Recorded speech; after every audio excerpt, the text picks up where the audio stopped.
Hello everyone and welcome back to another video of mine. This time I'm back with Chasing You 2, episode 3, season 1. I know that I'm insanely late, but life has been very difficult for me lately. I just started my apprenticeship. I don't really get along with the team just yet, and it's taking a lot of strength out of me. But I wanted to play this now and wanted to find out how this story is gonna unfold. I don't remember anything. I think we are doing some questioning inside of a church, but that's about all I remember. Well, let's just see. The White Lady is a ghost that kills men in the city. Who is she and why do people believe that ghosts can kill? Okay. Episode 3. Ghosts or dead people? I'm all in for ghosts. Chesterfield House after breakfast. Weren't we inside of a church? Oh, here's another name. Jack Jackson. An interesting combination. His parents clearly had a sense of humor. Tragically perished. Cursed by the infamous White Lady. Infamous to whom? Spiritualists. Curiouser. Is this story leading us into Wonderland? So far the story's leading us to dead end. It's nonsense. Yet people believe it. People don't believe in ghosts in England, do they? Not as much as they do in Japan?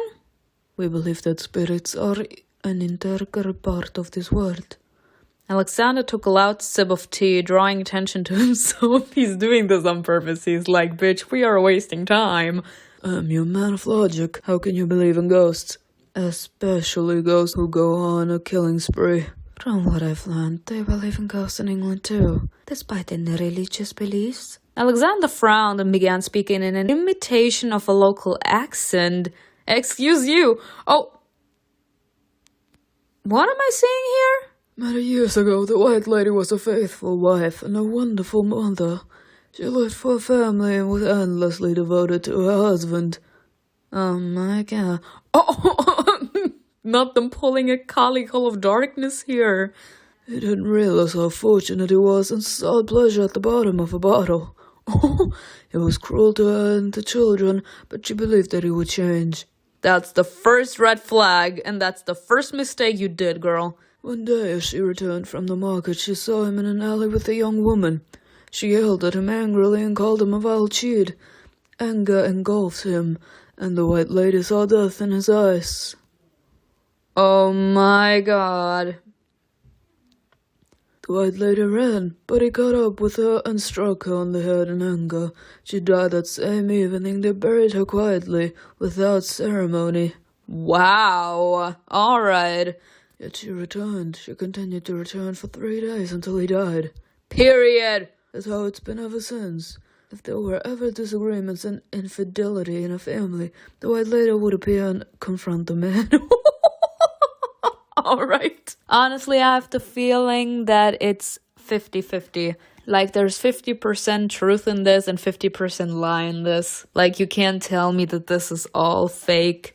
Cursed by her gaze, he would die within 3 days. No one could escape the punishment imposed by the White Lady. Well, at least I mean, people I can. She's setting up the bar. She is setting up the bar. She's like, you cheating? I'm gonna come for your ass. Think twice about cheating. She rose above it. She's like, I don't care. I'm dead now. She was like, I'm gonna get everyone so that nobody has to go through the same thing I did in the past. I suffered, I cried, and I was killed by the one I loved. Now, if someone should ever cheat, I'm gonna come for them. She rose above it. She became an icon after he killed her. Like, she didn't bow. She rose above it all. An icon. Mary didn't quite tell that way, but you're close. Now there's a version that it's the ghost of Anne Boleyn, because Mr. Will's body rolled right to the step of St. Peter's Chapel, where she rests. It sounds a bit scary. Alexander rolled his eyes. Alexander, shut up. Let me believe. Rachel pressed her hand to her lips, thinking. Samuel and Eve exchanged uncertain glances. And was it just my impression, or was she crying? Perhaps we could ignore these rumors if it weren't for the bodies. You can't really think a ghost killed those men. Of course I can. Believe. He picked up a discarded newspaper from the floor. Ever since returning to Chesterfield's house, all you'd been doing was reading old newspapers. Alexander carefully entered each new name you found into a small notebook. The White Lady had already claimed over 24 victims. I hope Mother won't return from the estate for at least 5 days. Otherwise I won't be able to sit here all day. All these newspapers' articles reek of a rich imagination. The White Lady is at it again. Another victim of the White Lady. Unfaithful husbands, beware the White Lady. Beware the wrath of a wife. Everything else is trivial and unworthy of attention. You can't deny that there are bodies. Honestly, this is literally everyone just picking on Alexander, and honestly, go at him. He deserves it. Don't pick on me and my beliefs. He also picked up one of the discarded newspapers, Sam. You were calling him by that name to yourself, just like Alexander did. Was right. There were many bodies already, and they all died strangely, similar to Mr. Wills of a cold, with no clear sign of a cause of death found during the autopsy. That's probably why the coroner wasn't afraid to write a report like that. Each of them must have a specific cause of death, not ghosts. Alexander, believe in the supernatural, because I'm a fan of supernatural. He grimaced, tossing the newspaper away again. Sir, believe in the supernatural. So we need to find this White Lady? Agatha, I beg you, don't encourage him. I promised Earl Cornwallis that I would restore his reputation. I hope in that case he may pay me for my services. Hopefully later he will recommend my agency to all his acquaintances. If we manage to solve an important case for the city, it will really benefit me, you know. You surveyed the company with a challenging gaze. Do you have any objections? Alexander, he always has objections, and right now he's piquing my interest the most. I'm only interested in the scientific aspect of the matter. I want to know what these people are dying of. I don't believe in ghosts and other nonsense. Oh, you little... I'm gonna make you believe in ghosts, don't worry. The more you spend with me, the more you will believe in the supernatural. I'm pretty convincing. However, I do believe in coroners who do a poor job. So if you want to take all the credit for this case, I won't object. Ellia! Oh, my soulmate is here too. Let me stop. No, but he's fine as fuck. I'm not even sorry. I have a question, if you don't mind.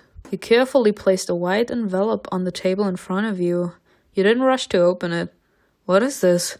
The report from my assistants. Information about the financial state of Earl Harrington. You sighed nervously, clenching your fist so tight that your fingers started to ache. And why did you bring this to me? I don't want to appear rude, Lady Harrington, but I need to understand your intentions. We stand honest people in this household. I mean, I did say it in the first episode already. I love the fact that they are so insanely straightforward here. For the sake of Alexander and Rachel's safety. Ellia, I don't quite understand what her father's financial situation has to do with this. I found it curious how quickly you became friends.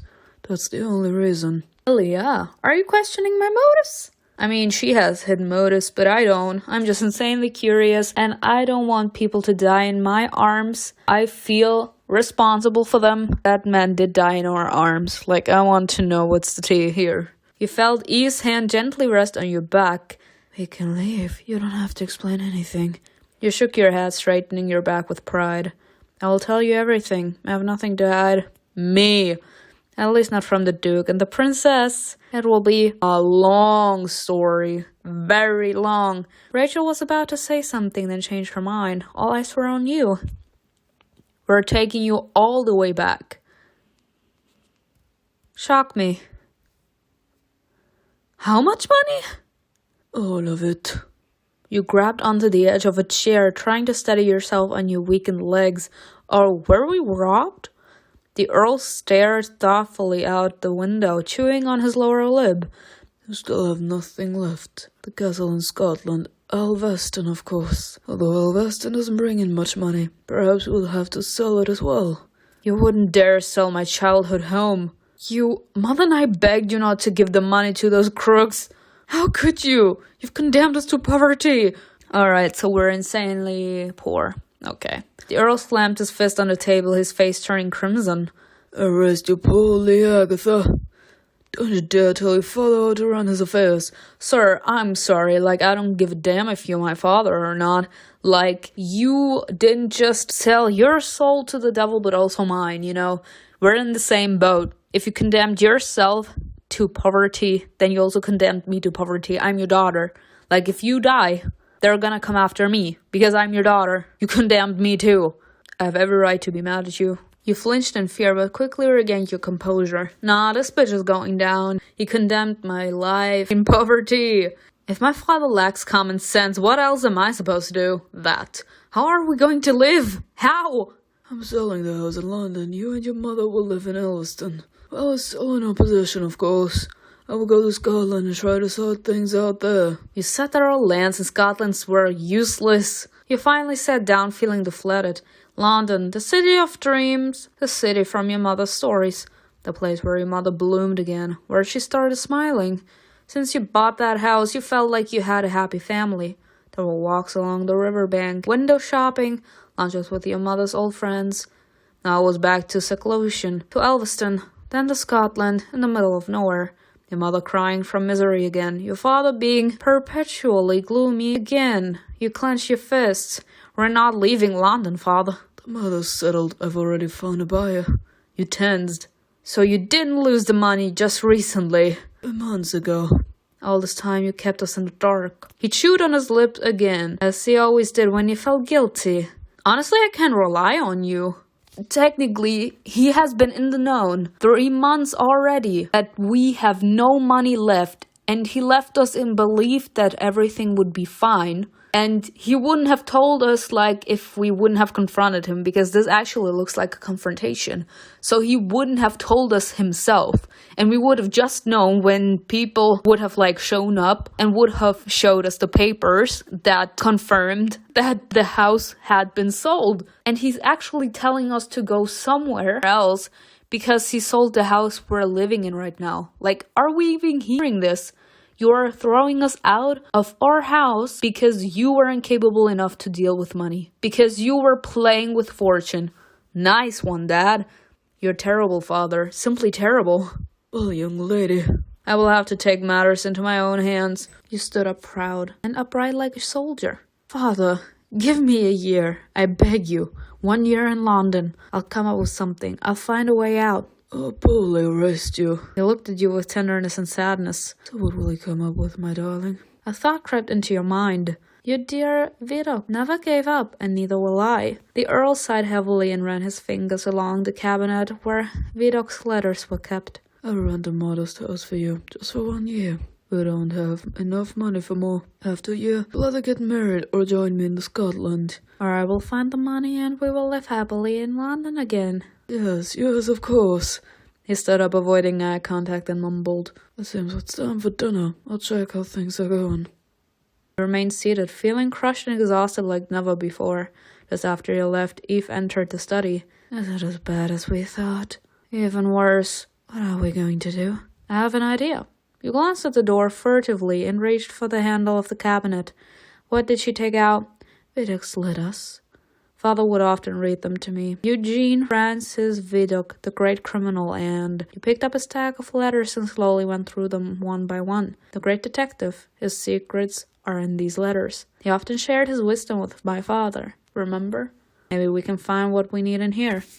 But what exactly are you trying to look for? For what purpose?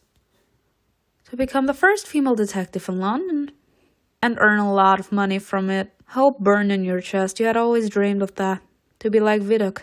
To be brave, intelligent, and wealthy. I mean, we are brave, but we're also insanely shameless. But I mean, that's my fault. I did myself dirty here, but I'm not sorry. Now you had a goal and we're ready to do anything to achieve it.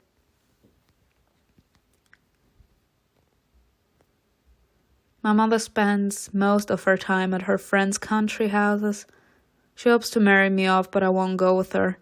I'm staying here to open my own detective agency. Maybe getting married would be easier after all. I don't like it easy. It's a bad choice. Your words reassured Ellia. Oh? With my position, fortune, and status, I won't find a good match. If I have a chance not to depend on a man, why not take it? That. I will do what I can while I have the opportunity. And for the fact, it's not horrible if you, have a good relationship with a man or a woman and you support each other financially. But depending on your partner is another thing. I would never, ever allow myself to be dependent on my husband. Forget it. You would never see me do that. I have been in school just like my husband, okay? He went through school just as much as I did. We both trained so hard to achieve what we have now. And I have a good diploma. My husband does too. Why should I allow myself to be at home and play the housewife while he's going out and doing the job that he studied for so that I can be dependent on him? Why would I do that? I studied just as hard as he did. I also got my diploma. I can also go to work. And we can financially support each other. Why would I want to depend on him? And why should he depend on me if the roles were reversed? No, ma'am. We're gonna support each other. Never ever depend. 11 months is a long time. See, Ellia, just not after money after all. At least for the next 11 months. Funny, Alexander. Are you trying to insult me, sir? That. No, I felt that. Absolutely not. There was no trace of irony in my words. Alexander knows that women can want something other than a husband and his money. They exchanged glances, and you could tell that it wasn't the first time they'd had that conversation. Thank you for clearing that up, Agatha. I apologize for offending you. Ellia, you are forgiven. I mean, you are careful. When you don't know someone, you're careful. I'm not offended by that. My goal was simply to protect the people I care about. And that's something I respect, Ellia. And what feelings am I supposed to have toward you now?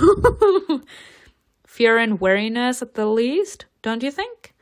I won't show them to you, though, not for a moment. You exhaled quietly, smiled and straightened your shoulders. Actually, I think he's kind of intriguing. Then shall we try again with Mr. Will's widow? You picked up a notebook from the table. The name Dora Willis was the first on the list of relatives of the victims. I'm very curious to see how she'll react to you. After all, her husband died in your arms. You shrugged, suddenly remembering the morgue. One day I'll get back at Alexander for that scare. What if they don't let us into the house again? Mary was very insistent on turning us away. We can choose another victim. We don't have any reason to be interested in a person we're not connected with. Our interest in Mr. Wills is understandable, because as Sam said, he died in my arms.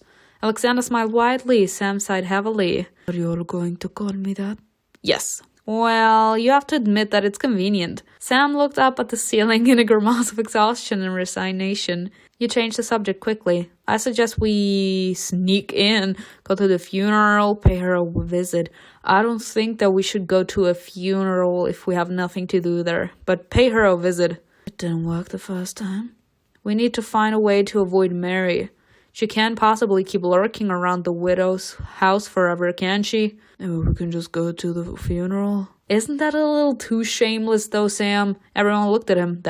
Are you serious? Honestly, I think that's a little shameless. I wouldn't go to the funeral. Well, that's a great idea. Let's go, Ellia. We need to find out where and when it all held. Ellia's such a mysterious man. He doesn't say much, but knows everything. It's amazing. I think that's shameless. Alexander left the room, and you, with nothing else to do, picked up another newspaper. This one was supporting spiritualism. Yes, there was a picture on the front page. Ooh. Listen, why don't we consult an expert? On widows? On ghosts. You showed them the newspaper. Madame d'Esperance? She's the most famous medium in the city, isn't she? She knew Mr. Willis. He met Earl Cornwall East at one of her seances. How do you know? The Earl told me himself at the ball. Perfect. Let's pay her a visit. Everyone was skeptical, especially Sam. I regret nothing, although when Alexander returned and declared that it was utter nonsense, Sam suddenly dug in his heels. Honestly, he's just doing everything to contradict Alexander, but honestly, me too. Like, this man is trying, and I'm gonna show you that I'm gonna do what I want. I'm gonna do everything just to contradict you at this point. Like, it's the way he's acting. It's the way he's portraying the fact that he thinks that our idea is just stupid, you know? After a lengthy argument, this decision was made. We're going.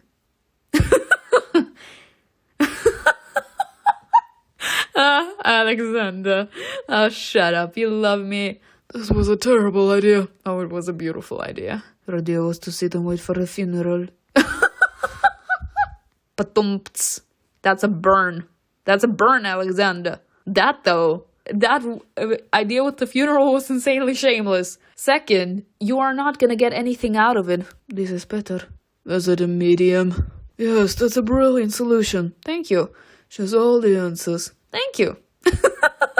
I mean, people, we all know that he's being ironic, but like, thank you. Thank you for being so kind to me. Ellia surveyed the room, taking his time to give his opinion. A quiet servant had shown you in. He had taken you to your chairs and left. He leaned closer to you and whispered in your ear, "Maybe we shouldn't have brought him." Maybe. He could still be useful.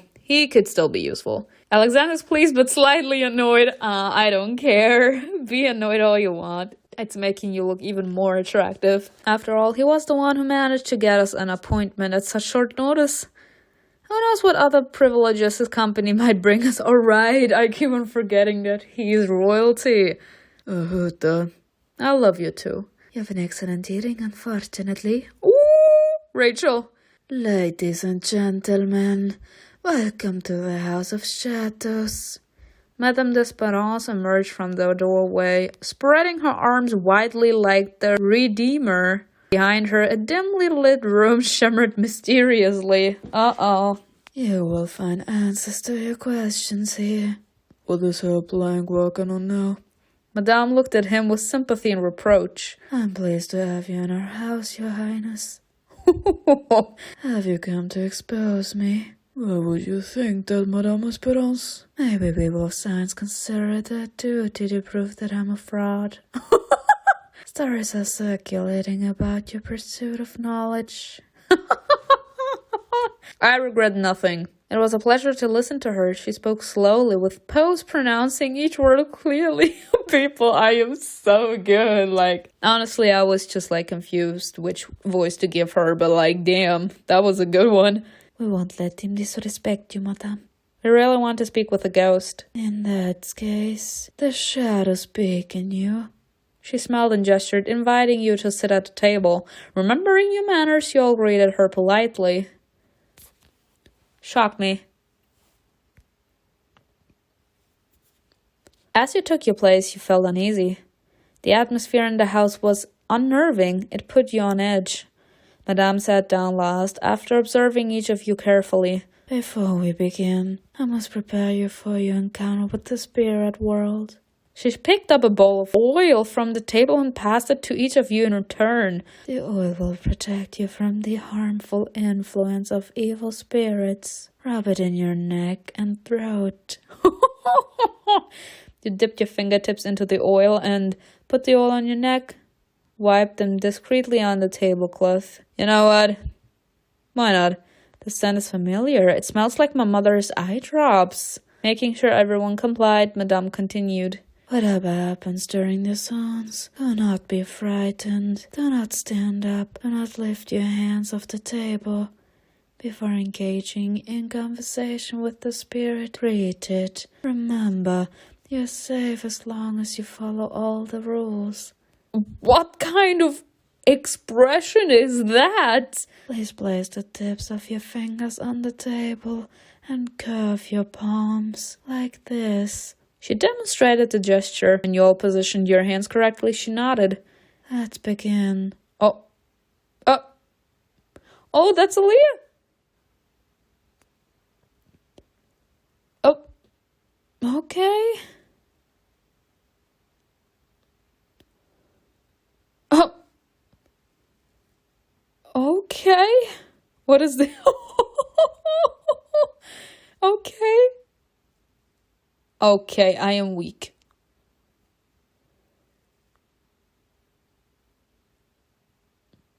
The animations.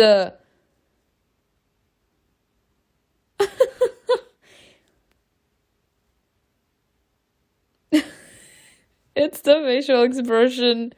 I was about to say, are her eyes gonna glow? Oh my gosh, stop. We're using a Ouija board. Show me your face.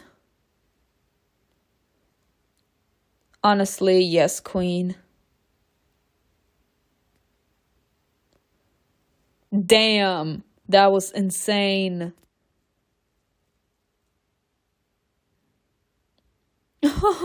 We are here. Shivers ran through your body. A new voice, unfamiliar. Your mouth suddenly became dry. You tried to swallow, but for some reason your throat was numb. Flashes of light danced before your eyes. The brightness became overwhelming.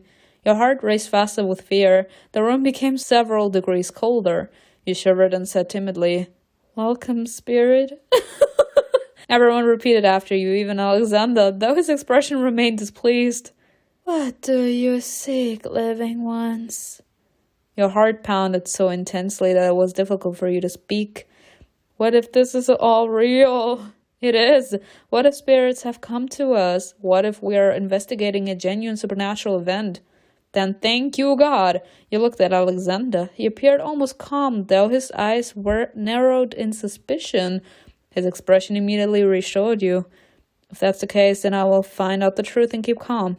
If this is the work of a human hands, perhaps we will save someone's life. We need answers to questions about one particular spirit. It's related to a murder. The spirit remained motionless for a few seconds. Then there was a sharp, loud knock behind you. Startled, you turned around. Madame's lips began to move again. Whom do you want to ask about? We want to ask about Mr. Willis, the White Lady. If we know about Mr. Willis, then perhaps we find out how he died. But we don't know if the story of the White Lady is true. I would want to know about the White Lady. Authority, period.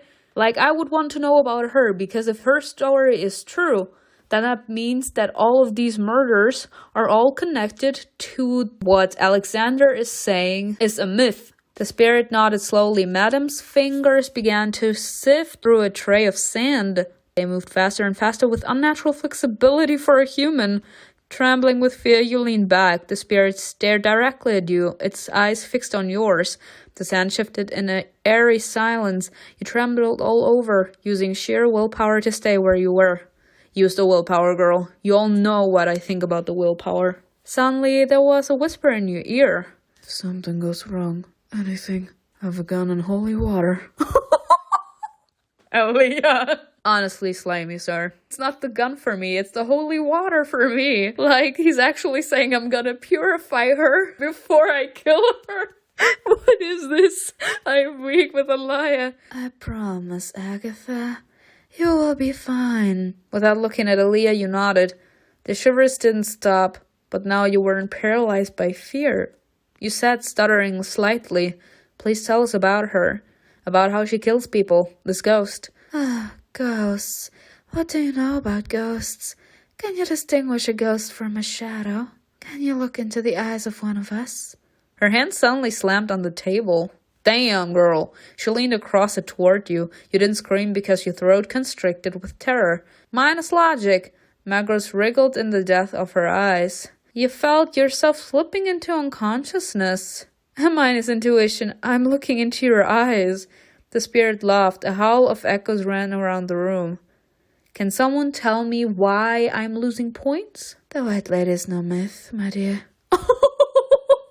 So I was right. The White Lady is very real indeed. However, you won't find traces of those whose lives she's taken. Oh no, you won't. We hide everything well. Very well. The table shook. Rachel and Eve screamed in surprise, but didn't remove their hands. All the mirrors in the room glittered with a ghostly light. The spirit raised its head and let out an evil cry. You wouldn't dare. The scent of patchouli filled the air, heavy with musk and herbs. Madame groaned, her fingers curling in the sand dry. The glow around her dimmed, and she slumped to the side limb.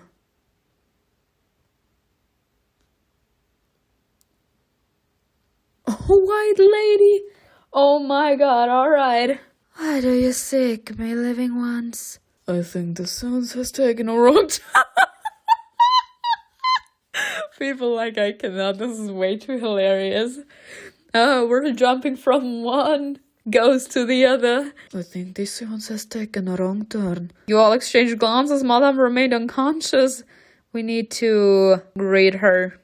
Madame said it's a rule. When she was conscious, though. She trembled with fear, trying not to look at the ghost. Trying to steady your trembling voice, you squeaked. Welcome, spirit. We wanted to ask you a few questions. Ask. She stepped toward you, shimmering in the air with iridescent light. Are you the one killing men in the city? Only help them realize their wrongdoings. They're not good or virtuous people. Each of them made mistakes. They must pay for their sins. By dying, well, don't have much chance to redeem themselves that way. The ghost's blind eyes found Alexander. You want to believe that death can be controlled, Alexander. That if you know enough, it will be obeying you. That there are no secrets to it. It's not true. Albert would have died anyway. Albert? Alexander's face grew more colorless with each passing second. He clenched his fists. Alexander, believing in the supernatural, huh? I don't know what kind of trick this is, but don't you dare mention his name. I would assume Albert was his father? I've seen Albert's spirit. He gave me a message for you.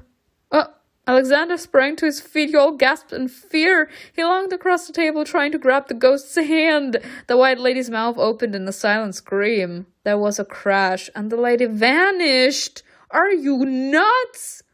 So he actually ruined our chances to find out. Okay, Alexander, when and how can we kill you? Alexander's hand grasped the air. The room grew silently warmer. You looked at Madame d'Espérance, who was still lying unconscious. Her fingers were still immersed in the sand. Crooked letters were inscripted in it.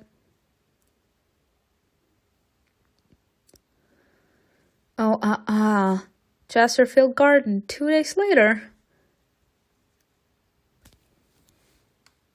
There was no one in the garden, but you still spoke quietly. Eve and Rachel sat under a tree with a book and embroidery. You and Sam strolled along the pathway, admiring the flowers. You were waiting for Ellia to arrive with news. So, that was his brother. His brother! Not the father, but the brother, alright. Yes, I didn't understand who they were talking about at first. Duke Clarence died about 10 years ago, I think. I remember my father going to his funeral. It was a great tragedy. Then Alexander inherited his title. Unheard of. Wasn't he supposed to?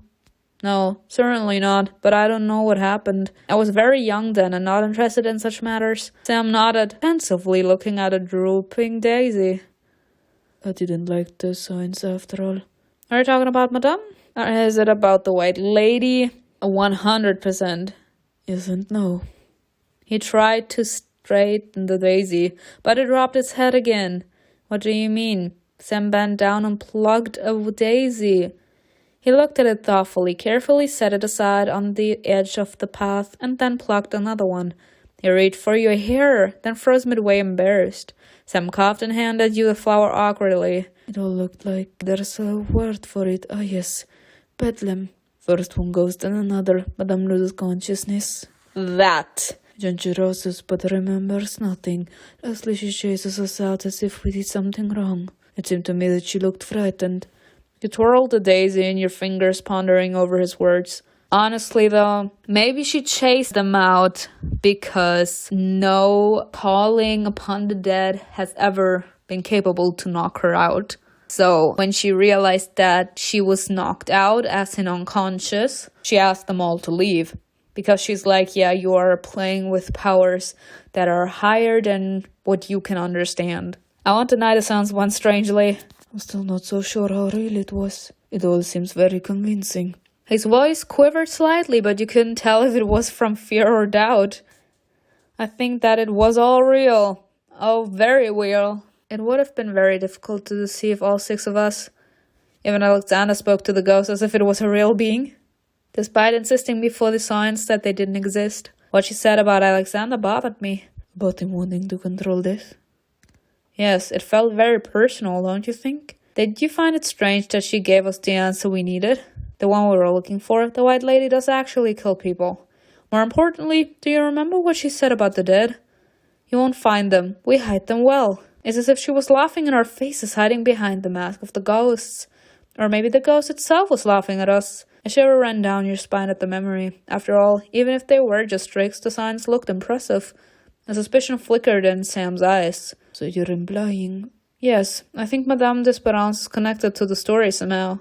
I mean, maybe because she is so spiritually connected to the spirit world, very connected to the ghosts, that ghosts can take over her body. So maybe they take control over her body and they are capable to, like, kill them. Imagine the ghosts that want revenge, like, just look for her in her shop and then they jump into her body and then they possess her and, like, go on a killing spree. Accusing her like that without any evidence. Think about it. Who in this city knows everything about ghosts? Who gathers the creme de la creme of England at her home? These people gossip in the waiting room before and after the seance. Either ghosts are real and the white lady's actually killing men, or Madame d'Esperance put on a first-class performance for us. Now we're supposed to spread rumors around the city. However, she didn't know we were investigating. Otherwise, she probably wouldn't have aroused our suspicion. It's an intriguing theory. We should discuss it with Alexander.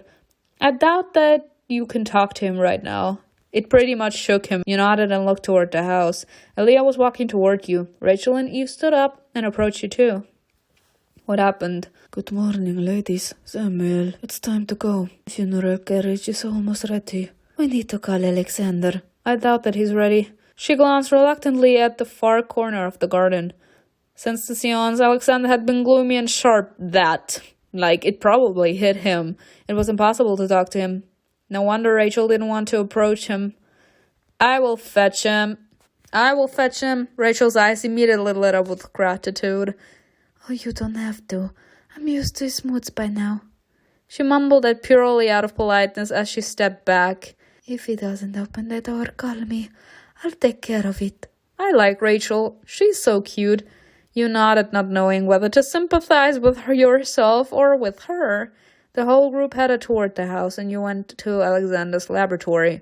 Bitch at me, sir, and you know what's gonna come for you. There was no response to the knocking, not on the second attempt nor the third. I know you're in there. Don't hide. It's time for us to leave. The door remained closed and ominously silent. Camilla, kick it down. Annoyed, you walked around the building, hoping to find a back entrance. You found one, but it was boarded up.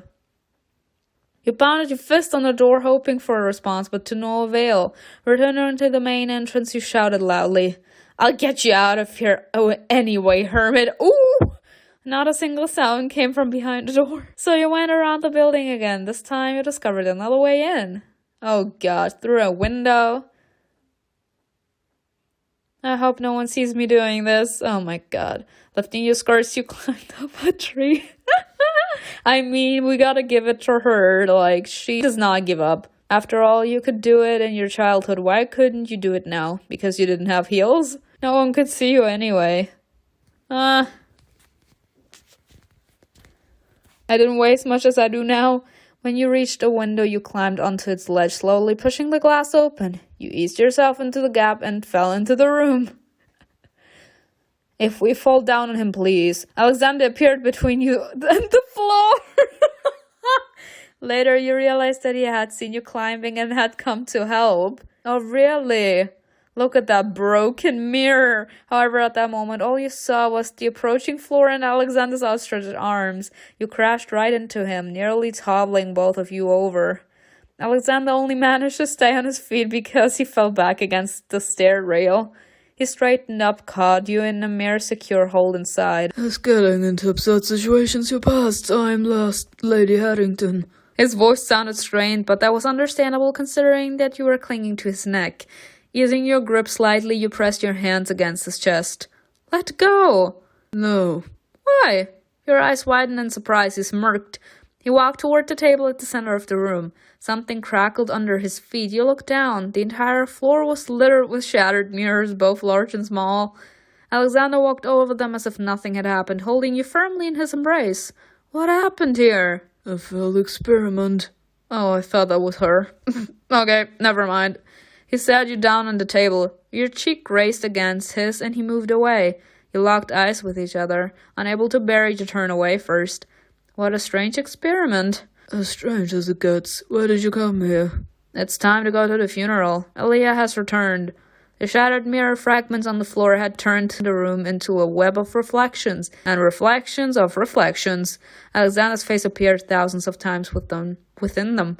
You couldn't decipher their expression at all. Very well. You can return to the house. I'll be there soon. His voice was dry and unemotional. For some reason, you shivered, feeling as if you had done something wrong.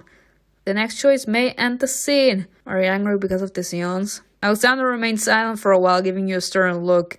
Then he leaned forward and said, Oh, I'm terribly angry. I would love to vent this anger on someone. For example, on the person who dragged us into the pointless situation. Sir, I didn't know that you was gonna talk about your dead brother. I didn't drag anyone anywhere. That, though. His hands rested on the table on either side of you. You insisted that we go there. But you didn't have to come. You raised your head, boldly meeting his eyes. You sensed the sound of wood coming from him again, just like on the first evening you met. That fragrance enveloped you, and your head felt light, almost empty. Yes, I did. What are you going to do about it? But Alexander leaned even closer to you. What? His breath touched your lips, sending a shiver down your spine. You were afraid to move, yet afraid not to. Nothing. He whispered those words against your lips and pulled away quickly, crossing his arms over his chest. Watching you get flustered is entertaining. I'm not your entertainment. Most of the time you aren't, but today is a pleasant exception. Oh, Alexander, let me smack you. You felt anger rise within you again. It's because of what the White Lady said, isn't it? You think that death can be controlled, but it can't. And Albert would have died anyway. He expected Alexander to explode, but he simply fell silent and seemed sad. He looked at broken mirrors and answered softly, Hold up, 1 second. Is he that into experiments because he's like hoping that he could develop something that could help someone heal? Or like he wants to be capable to bring people back from the dead? Like, is that actually a thing here? He wants to be capable to control death because he's actually traumatized by the fact that his brother died? Albert was the best person in my family. I killed him, and not only did he forgive me, but even on his deathbed, he begged our father to give me his title. No, Alexander! He knew I always wanted to be like him. That's when someone has a pure heart. His sorrowful tone sent shivers down your spine. Alexander took a step toward you. You lifted your eyes to meet his. He picked you up in his arms again, effortlessly as if you weighed almost nothing. He walked towards the door, paying no attention to the shattered glass on the ground. I can walk myself. I don't want you to get hurt, even accidentally. Oh, he's actually petrified to lose anyone else. I would say that his experience with his brother didn't only traumatize him, but it also made him reflect on his past behavior. And it also made him feel like he doesn't want anyone else to get hurt again. As soon as he cares about someone, he wants to prevent them to be hurt. I feel bad for him. He is telling us a story that is very difficult for him to talk about, that shows already how much he seems to trust her, how much he seems to trust us, because something like this is not easy to talk about. And he also seems to be ashamed that he got his brother's title, because he has the feeling that he doesn't deserve to have his title. But why is he saying that he killed him? I doubt that he killed him. He reached the door, awkwardly pushing the bolt aside with his shoulder. Only then did he allow you to slip from his arms. Please, curious, Lady Headington, tell my sister that I'll be there soon. There's no need to send beautiful ladies after me anymore. Alexander. Otherwise my heart may not be able to handle it. Ah! Without waiting for a response, he pushed you outside gently and closed the door. Oh, really? For a long time you stood there not knowing what to make of all that. Then you blushed deeply, straightened your shoulder, and walked back to the house. Me.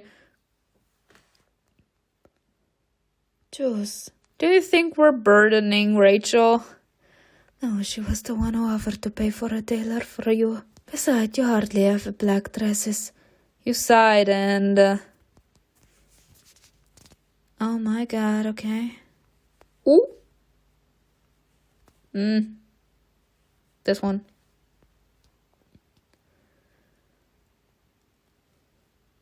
Oh, it fits perfectly. I wanted the tailor charged so much. She walked around you, admiring you. I'm afraid you won't be able to conduct the investigation. All eyes will be on you. I'll have to find a way to handle this tricky situation. When the maid took a step back, Eve clicked her tongue in annoyance. It needs to be tightened some more. No need. Hold your breath. No, I wish I had been born a man. There wasn't two political debates in the smoking room. Fine, you convinced me to tighten it. Eve chuckled and adjusted the lacing. Honestly, I'm terrified of this funeral. You weren't afraid to get into the coroner's office. Are you scared now? I was afraid then, and so I am now. Don't lie, you're not a coward. You're wrong. I'm a terrible coward. Weren't you the one who chased the neighbor's dogs away from me when we were children? That's different. You got bitten. You protected me. You felt yourself blushing and fell silent, satisfied with the corset tightening. Eve called for the maid again. Now let's take care of your hair. I can't with the fact that she said I wish I was born a man because I'm tired of getting these ladies. Oh my gosh, how beautiful. Yes. Yes. 100% yes. After dismissing the maid, Eve brought you a box of gloves. She sat next to you, looking at it sadly. What's the matter with you? I was thinking, maybe you should try to marry the Duke. What? Your eyes widened. Eve looked utterly miserable. It could solve all our problems. You could buy back the house in London, and then be happy again. You waved your hand in front of her eyes, trying to snap her out of it. Eve, we were promised a whole year. We'll open our agency. We'll be able to earn a lot of money. Then, if you and I want to get married, we'll find husbands for ourselves. What if we don't? If we don't, then we'll deal with the problems as they come. You snapped your fingers in front of her face and took the box from her. Nevertheless, deep down, your heart felt heavy. Marrying the Duke. How funny. As if your social standing would allow that. Maybe you could borrow some money from him, though? You shook your head, dismissing those silly thoughts.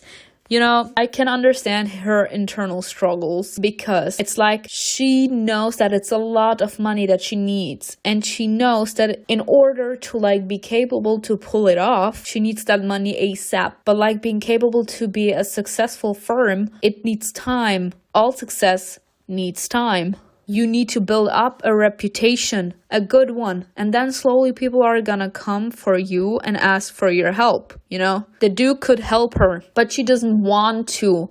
She doesn't want to ask him for money because she's not the person. She wants to be capable to deal with her problems by herself. She doesn't want to ask him for money because money is not what she wants from him. She wants to be around him. At least I want to be around him. I wouldn't want to ask him for money. It's like trying to charm him just in order to get his money in the end, It was time to take action. First of all, you needed to... Delicate gloves, okay. Ooh. Black gloves or delicate gloves? No, lace gloves. After sorting out your appearance, you went down to the drawing room. It was empty, as it seemed everyone was still preparing to leave. You nervously clasped your hands in front of you, gazing at the ceiling.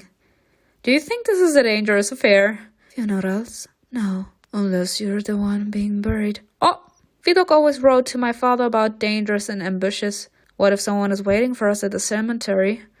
Unlikely. But don't you have anyone to protect you? I think Ellia will be able to.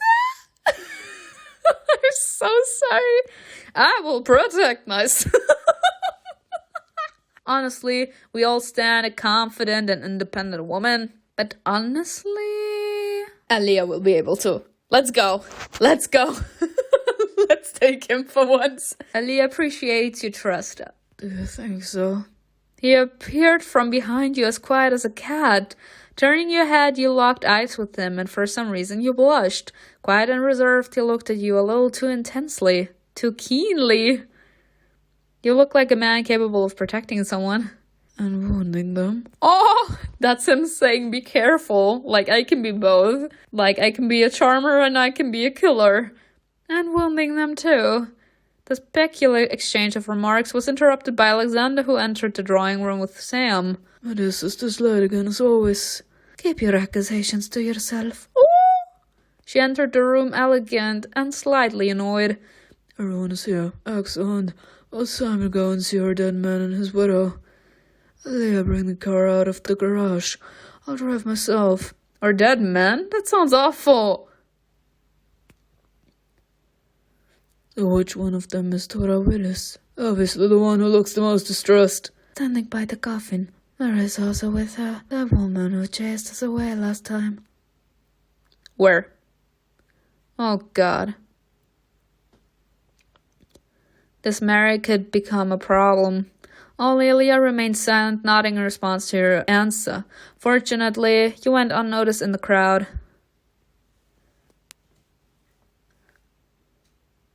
There were quite a few people gathered for the funeral of humble Oscar Willis. It seemed like everyone was curious to see the corpse that flew into the tower in a carriage. Remembering that, you blushed. I'm innocent. I'm sorry, Mr. Willis. I really didn't mean to. Alexander let out a thoughtful chuckle.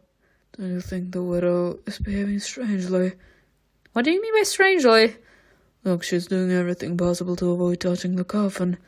At that moment, Mary awkwardly pushed the widow, causing her to sway toward the coffin. She immediately jerked her hand away as if it burned her skin. Maybe she's afraid that her husband will become a ghost and drag her into his grave. Everyone appreciated your dark humor except Alexander. It's the dark humor sometimes, people. He grimaced even more. She does seem to be afraid of the coffin. Her husband's body disappeared from the morgue and flew into the tower in the black carriage. Don't say it like that. It's way too funny. Straight to St. Peter's Chapel. I think she had good reasons for being superstitious. Alexander shrugged but continued to squint at the widow suspiciously. You stood there until the coffin was lowered into the ground and covered with soil. The crowd around the widow showed no signs of dispersing. It seemed like everyone was eager to discuss Mr. Willis' mysterious death. How can we talk to her? There's so many people around here. Path of intuition will simply approach her and start a conversation. She will, of course, show respect and answer all questions. No, but we can be a little inattentive. You winked at Eve and, adopting a mournful look, walked toward the widow. Hushed whispers followed you as your companions tried to stop you. You approached Mrs. Willis and greeted her quietly. Mrs. Willis, you don't know me, but I know you. I think we could help each other. Oh, who are you? What do you want? I am Oscar's sister, here regarding the inheritance, investigating his death. I don't think that investigating his death is what she wants to hear right now. It's a funeral. Oscar's sister. His stepsister, actually, almost a cousin. But Oscar didn't have any sister. Oh, we hadn't spoken in ages. You see, we had a falling out a long time ago. No, you must be mistaken. Oscar was an orphan. She looked at you with red, swollen eyes. Who are you? I'm a foolish woman, apparently. Investigating his death. What? You see, we believe that Mr. Willis didn't die a natural death. Of course, he was killed by the White Lady. Dora trembled, stepping back toward Mary. Are you from the police? No, I'm a detective. Have you heard of such people? I remember you.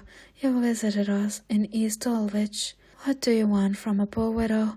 Leave her alone. I can't raise such a fuss that the whole cemetery will come running. Oh my God. I'm leaving, I'm sorry. Apparently, the right answer here is, I'm here regarding the inheritance. The inheritance are you talking about? The one your husband left you. What? Mary leaned in close, visibly intrigued. Dora shot her an irritated glance. I don't know what you're talking about, but... Yes, this is not a type of conversation to be had in public. Shall we go find some privacy for a moment? Dora nodded. Mary tried to join you, but Dora held her back. You approached your companions, introducing everyone. Some of them, however, under false names. While Dora exchanged greetings with everyone, you leaned toward Alexander. How much money do you have on you? Huh? I need it all quickly. Alexander blinked but handed you his wallet without any objections. It was heavy and jingled pleasantly. You nodded in satisfaction. Then you asked loudly, Ellia, could you arrange a private room for us? We're actually using his money. I don't like this, actually. Like, I couldn't. I don't like to use other people's money. Like, I even feel bad when my mother is like, here, take my wallet and I don't know, buy yourself that bag. Like, no, I don't like it. Ellia nodded silently and instantly disappeared. He returned quickly and gestured for you to follow him. Poor Alexander. First, you told the widow a story about her husband having business investments. With Mr. Will's death, you claimed his share in the business would be lost, but the income would still go to his widow. Dora seemed skeptical but didn't argue and took the money. You took the widow's hands and sighed sympathetically. I'm so sorry for your loss. Oh yes, Oscar was a good man. Her voice was completely devoid of emotion, as if she hadn't thought about the meaning of a word she just spoke. I hope the last days before his death were peaceful. I would be glad to say they were, but Oscar knew that death was coming for him. He saw the white lady. Told him a long time ago that playing with ghosts leads to no good. But did he listen to me? Do you believe in ghosts? How can I not believe in ghosts if my husband died at the hands of one? You exchanged glances with Alexander, who seemed nauseous. I called the doctor. Oscar started suffering from a cough after one of those seances. He was with Elka and Wallace, whom he had met at Madame de Serran's. Madame's seances are expensive, beyond our means, but the Earl. He organizes such events purely for entertainment. So Oscar attended them. He spoke of conversations they had with all kinds of spirits, tsars, kings, and ancient sorcerers. However, one day he became home terrified. He said he was walking home and saw her, the white lady. Is that so? But wasn't he cursed by a ghost during a seance? Dora glanced at him disdainfully. I don't know what ladies he might have seen during a seance, but he told me he met her outside. Only a couple of days passed before he got a terrible cough. He became sickly and thin, as if someone was draining the life out of him. I called the doctor, and the doctor said it was just a cold. Well, that cold finished him off a few days later. Wow. We were at home. I was embroidering, and Dia was reading the newspaper. Suddenly he jumped up and grabbed his throat and said, "They're killing me, Dora." Grabbed his bowler hat, and well, you know the rest. Later a message came from the Earl that he had died right there at the ball. You exchanged glances with Sam and Alexander. The widow didn't tell you anything new. Ghosts again. After you sent the widow home, Alexander couldn't stop joking, mostly about ghosts. When you arrived at Chesterfield, he suddenly energically declared, I'm tired of those ghosts of yours. I need that corpse and I will get it. An autopsy will prove that his death had nothing to do with ghosts. This man is delusional. He will not believe truth even if it hit him in the face. He's already been buried, Alexander. I will disturb his rest then. Sir! Like a true scientist who has read Frankenstein. Damn! He mimicked a scientist bent over an operating table, sir. Like, that's too much. Are you planning to dig up the body? That's illegal. I feel like a misunderstood genius. Actually, in fact, it's illegal. It's illegal, sir. Like, don't. I appreciate commitment in a lot of cases, but there are things that are a no-no. Do not dig up someone's grave. No. I'm glad that there is an outweighs madness in this room. His madness is enough for all of us. He even surpasses our mother. Ooh! Admit it, all of you are simply scared to go to the cemetery at night. I'm not scared, but that's fucked up, sir. I don't see anything wrong with that being true. It's dark there, and there are ghosts. You said the last part with some apprehension, expecting Alexander to laugh, but unexpectedly he fell silent, lost in thought. It's a brilliant idea, Agatha. A stroke of a genius, even. You can become my ghost and scare away any circus people. Any curious people will definitely have to distract the warden. Everyone started speaking at once. Rachel scolded Alexander for his reckless and criminal ideas. Sam claimed that stealing a body was immoral. Me! Eve demanded that the men take care of it themselves without involving the ladies. Alexander called everyone cowards and demanded a scalpel. Only Ellia quietly asked you, Shall we dress you as a drowned woman or a dead bride? I haven't agreed to any of this, but we know we will go. Ellia only smiled mysteriously. He knows. the Chesterfield drawing room the following night. I must say, Agatha, you look quite intimidating.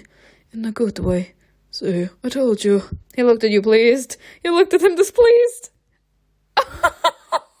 That queen? Oh, we all know that I'm a queen. We know that we want the dead queen.